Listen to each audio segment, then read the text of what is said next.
Thank you very much, everyone. Bienvenue et bonjour à tous et tous. C'est mon plaisir de parler avec nous aujourd'hui. It's a pleasure to be here and have a chance. And before I begin, I want to just tell a little bit of a story. I mean, it's probably the worst kept secret in New Brunswick that I'm a hunter. A poor one, but nonetheless, I make attempts at hunting. And I have people come to me occasionally and say that it's very refreshing to have somebody with an outdoor background in the role of Minister of Natural Resources. Well, I want to go back to not too far into the distant past when we actually had a premier in the province of New Brunswick with that same commitment to our hunting heritage and our outdoor lifestyle. And a significant amount of things were done during that period of time to help enhance and build and create opportunities to expand the initiatives that we love as outdoors people.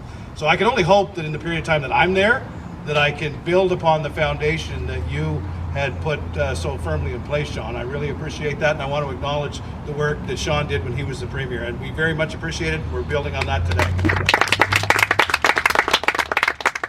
You know, when I was coming over here, I was thinking about some stories. At first, I'd like to acknowledge MLA Brian Cullens and MLA Richard Ames. We want to give a wave. These are local MLAs from the area. And I'll tell you, when I do announcements as it relates to the outdoors, these are folks that have an extreme appreciation for it. And quite often I look out and I see their faces there. So I really appreciate your support. And like I said, when I was on the way over here, I started thinking about when I embarked upon my pursuit of waterfowl way back in the day. I started thinking about the tools that we used back then.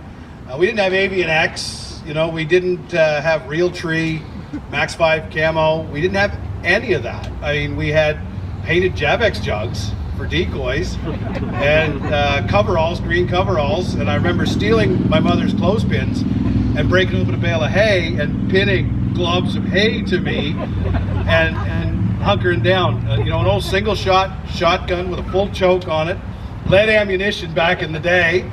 You know, and I think, holy cow, you know, we've come a long ways over the course of that period of time. And it's funny, I look out and I can see people. You joined me there back in like the mid 80s in a blind right there for a minute. And those were exciting times. And we didn't know what we were doing, but we were very excited. And many things have changed and evolved as it relates to the equipment gear we have as outdoors people.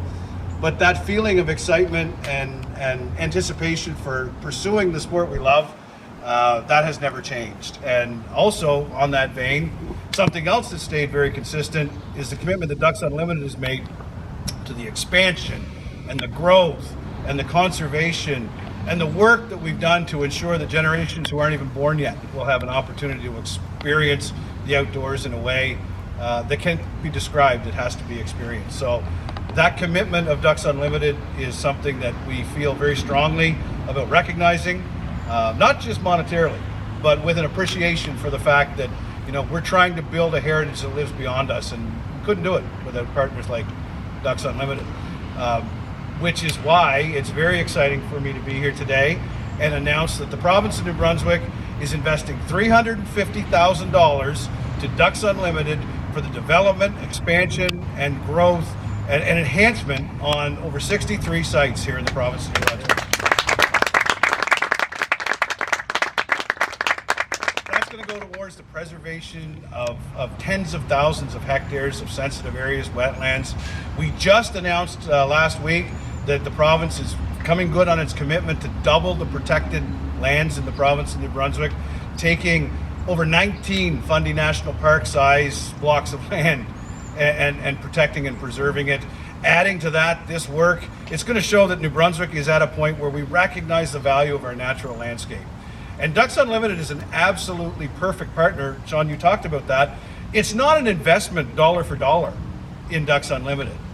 I would say that Ducks Unlimited has probably got the best track record for taking a dollar and turning it into 5, 10, 6.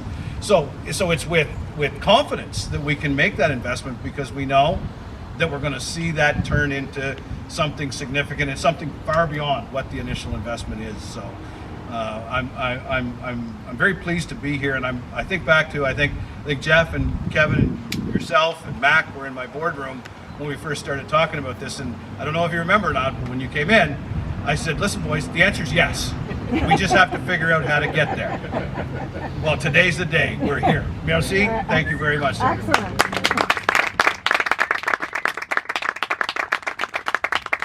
Minister Holland, you've delivered from that board meeting. And now we have Adam and his team here that are going to have to deliver on making sure that the shovels hit the ground and that work continues across